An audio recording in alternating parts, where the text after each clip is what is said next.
Et chut, maintenant on lit. On lit un quart d'heure. Chut. Merci madame. 13h45. Le silence envahit les couloirs et les salles de classe de ce collège. Depuis la rentrée de septembre, tous les jours, 15 minutes de lecture obligatoire pour tous.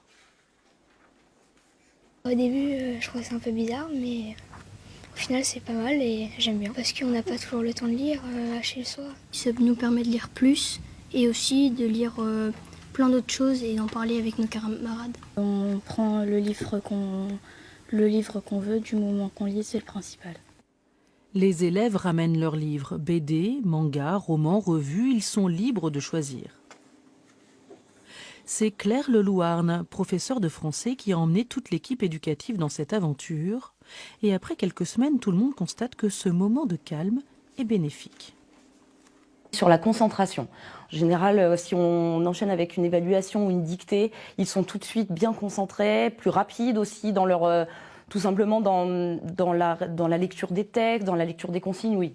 Plus de concentration, moins de temps pour les mettre en route pour les activités. Pendant ce quart d'heure, le personnel s'arrête aussi pour se plonger dans quelques pages. C'est toute l'ambiance de l'établissement qui ressent les bienfaits de ce temps de quiétude. On a des élèves qui arrivent en retard, qui n'arrivent plus en retard, parce qu'ils ont envie de lire. Et ça, c'était notre objectif initial, leur donner l'envie de lire. Même dans la loge à l'accueil, Madame Leloup a sorti son livre.